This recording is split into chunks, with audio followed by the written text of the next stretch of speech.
जगात येताना आपल्याकडे देह असतो, नाव नाही. जग सोडताना मात्र नाव असतं, देह नाही. मिळालेल्या देहाचे नावात रूपांतर करण्याचा हा प्रवास म्हणजे आयुष्य. जीवन आहे खरी कसोटी, हार कधी मानू नका. येईल ताराव्यास कोणी, वाट कुणाची पाहू नका.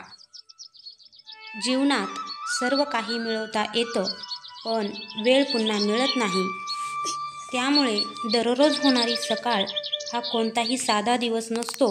देवाने तुम्हाला दिलेली नवीन संधी असते, म्हणून तिचं सोनं करा. आणि दिवसा मेहनत केली तरच रात्री सुखाची झोप लागते, लक्षात ठेवा.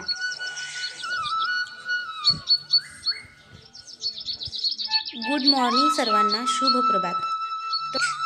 आंघोळ वगैरे आवरून घेतली आणि आता मला उंबरठ्याची पूजा करायची होती, त्याचीच तयारी करते मी.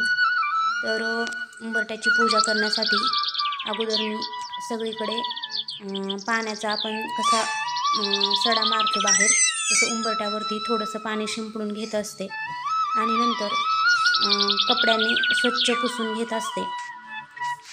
त्यानंतर रांगोळी वगैरे काढते. उंबरठ्यावर छोटंसं स्वास्तिक काढत असते रोज मी. काही सण, एकादशी, उपवास वगैरे काय असेल तरच मग मी जास्त वेळ रांगोळीमध्ये घालवते, अन्यथा रोज फक्त स्वास्तिक काढत असते. तर हळदी कुंकू लावून मी पूजा करते आणि फुलं वगैरे ठेवते उंबरठ्यावरती. दिवे लावून घेते. आता मी दारात एक दिवा ठेवत असते आणि तुळशीला लावते दिवा. सकाळ सकाळी हे केल्यानंतर खूप छान वाटतं, प्रसन्न वाटतं. त्यामुळे मी हे रोज आंघोळ झाल्यानंतर उंबरठ्याची पूजा करून घेत असते. तर त्यानंतर इथे किचनमध्ये आल्यानंतर गॅस वगैरे स्वच्छ पुसून घेतला. किचन कट्टा गॅस स्वच्छ असेल तर आपल्याला स्वयंपाक करण्यासाठी छान वाटतं. रात्री जर आपण झोपताना स्वयंपाक वगैरे आवरल्यानंतर किचन कट्टा, गॅस सर्व स्वच्छ करून ठेवलं तर सकाळी पण किचनमध्ये आल्यानंतर प्रसन्न वाटतं, छान वाटतं. तर रात्री स्वच्छ केला होता मी स्वयंपाक झाल्यानंतर किचन कट्टा, गॅस. पण सकाळी एकदा हात मारला ना तर छान वाटतं. त्यामुळे सकाळी पण मी कपड्याने स्वच्छ करून घेत असते, ओल्या कपड्याने. तर नंतर मी चहा वगैरे करून घेते आणि चहा करत करत शौर्याचं पाहत असते, ब्रश वगैरे करायला द्यायचा. आणि नंतर तो ब्रश केल्यानंतर मग चहा दूध प्यायला येतो. तर कधी आंघोळ करतो किंवा कधी फक्त ब्रश करतो आणि चहा पितो. म्हणजे दूध, चहा दूध आणि त्याला काय खायचं असेल तर मी इथे चहा ठेवते. अगोदर गरम पाणी करून घेत असते, कारण अक्काला रोज कोमट पाणी प्यायला लागते 1 ग्लास. त्यानंतर चहा करून घेतला. इथे मी, दादा आणि शौर्य तिघांनी चहा घेतला. अक्काने अगोदरच घेतला होता चहा. तर चहा वगैरे झाल्यानंतर मी इथे ग्रंथ वाचायला घेतला. तर रोज अर्धा तास तरी मी वाचत असते सकाळी सकाळी. तर तुकाराम गाथा होती आज वाचायची. तर चहापाणी झालं, वाचन वगैरे आवरलं आणि मी ऊन पडलं होतं वरती कवळं, त्यामुळे म्हणलं आधी कपडे धुवून घ्यावेत आणि नंतर स्वयंपाक करावा. तर कपडे धुण्यासाठी इथे मी आले वरती.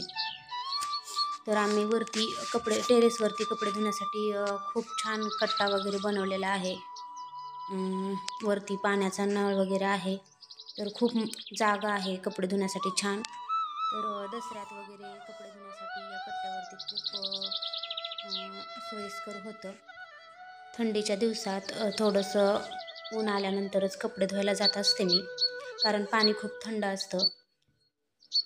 कपडे धुवून खाली आल्यानंतर मी स्वयंपाक बनवायला घेतला. तर कपडे धुवायला जायच्या आधीच मी इथे पीठ वगैरे मळून घेतलं होतं.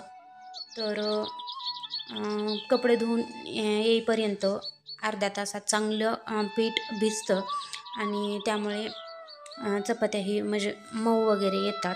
त्यामुळे मी अगोदरच कणिक वगैरे मळून घेते आणि कपडे धुवून आल्यानंतर स्वयंपाक करायचा. मग नंतर तोपर्यंत जेवण करण्याचा टाईम होतो. नाहीतर अगोदर स्वयंपाक करून ठेवला आणि नंतर दुसरी कामं केले तर जेवण करूच तर स्वयंपाक पूर्ण थंड होऊन जातो. आणि असं अगोदर कपडेही झालं ना काम आणि नंतर स्वयंपाक केला ना मग गरम गरम सर्वांना जेवायला येतं. तर इथे मी चपात्या करते. स्वयंपाक झाला ना मग नंतर आम्ही लगेच जेवण करून घेत असतो आणि एक जण दुकानात बसतं मग. आणि त्यानंतर इथे मध्येच चहा ठेवला. खाली दुकानात कोणीतरी पाहुणे आले होते त्यामुळे चहा बनवायला सांगितलं होता आणि इथे मी मेथीची भाजी बनवली. तर हा माझा तुम्हाला ब्लॉग कसा वाटला नक्की सांगा मला. सर्वांना रामकृष्ण हरी. Bye bye.